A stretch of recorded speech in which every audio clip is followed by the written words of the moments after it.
I hope to infect you all with my enthusiasm for skyscrapers today. So skyscrapers are an American original, and they have always encouraged us to dream big, like this look into the future from 1908. Well, I mean, nowadays we understand that New York really was modeled after the planet Coruscant in the Star Wars movie. But back then those people were dealing with a lot of important changes.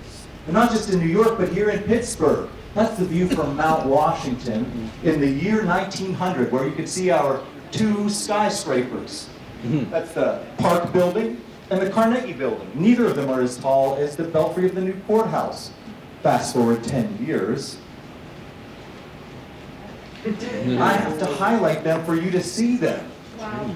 Look at that. In 10 years, Pittsburgh was overwhelmed with skyscrapers popping up like dandelions and overshadowing everything that had come before. And now the courthouse is clearly obscured, and so is the Carnegie Building by Frick's building. That's us on one of those first skyscrapers, me and some friends, on top of the Benedum Trees building. And that's on 4th Avenue, and it's named after Mike Benedum and Joe Trees, two oil men who bought the building from Caroline McChesney, also pictured there, the first woman to build a skyscraper in Pittsburgh.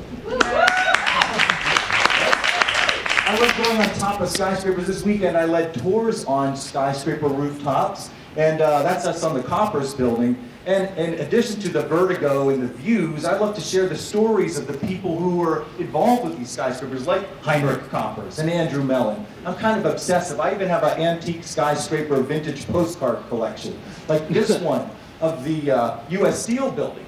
And in 1970, when I was a little tyke, it was the 8th tallest building in the whole world. Wow. Today, not even in the top 500. Wow. Things change quickly. Well, let's take a look at some more skyscrapers. These three here each had to have the title of tallest skyscraper in the world. For a moment anyway. The Empire State held it for longer, but all three of these were the tallest skyscraper. These images, by the way, are by my partner in crime in this new book, Chris Haitha, an artist from Philadelphia who uses drones to take photographs and make artistic compositions of buildings. That's Chris with me in the front seat of my car in Birmingham, Alabama earlier this year when we were taking drone photographs of a cool skyscraper there. You can even see the drone up in the corner of the image. You look real close there up tight. Well, so Chris and I are both huge skyscraper fans, but he's not the first artist to be inspired by skyscrapers.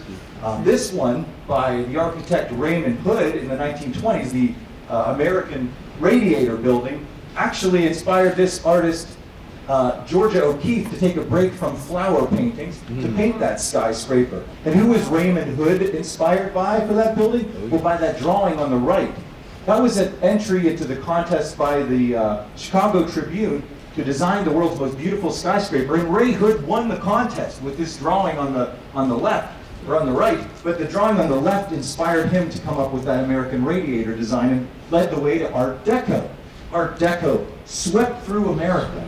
This is an Art Deco gem in Los Angeles, and it was built for a Jewish immigrant watchmaker, Adolf Serrano, who turned his little shop into a whole chain of housewares and department stores in that skyscraper in Los Angeles. And I love these personal stories. I find they're as inspiring and interesting as the buildings themselves.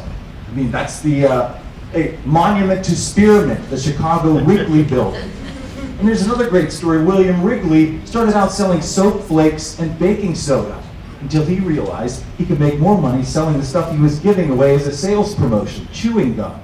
There's a love story here. This is Houston, Mellie Esperson, an oil baroness. And the love story is she and her husband wanted to build a skyscraper, but then he died. So she, on her own, built the tallest skyscraper in all of Texas. And it's a great place to stand now and look at the new skyscrapers in Houston. The shiny ones there. This one here in San Francisco was the tallest skyscraper on the entire West Coast. And it even had a lovely restaurant where you could check out the views. And it survived the 1906 earthquake. But you wouldn't recognize it now because it really didn't survive its extreme makeover in the 1930s. That's it there now with no dome anymore. Every city has a beautiful skyscraper. This is in Detroit. It's one of the very best Art Deco skyscrapers around. The architect used every crayon in his box to design it. And he said he was inspired by a visit to Barcelona, where he saw architecture like this by Antoni Gaudi.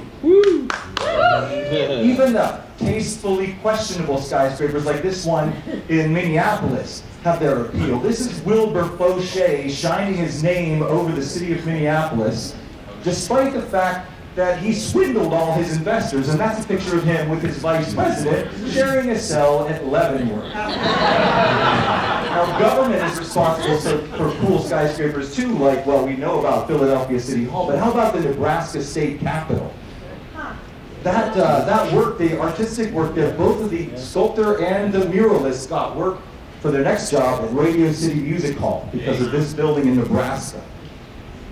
And I love the rumors and stories around skyscrapers. This one in Birmingham has a golden statue of Electra, who supposedly is having an affair with the iron statue of Vulcan up on the mountain nearby. All I know is both of them are okay with being naked in public.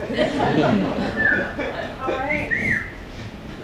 And just be proud is my final takeaway. Be proud of your city's skyscrapers. Take your friends from out of town there. This is me taking some out-of-town visitors to the Cathedral of Learning. The guy in the blue scarf you might recognize, that's Emmanuel Macron before he became the president of France. He loved it there.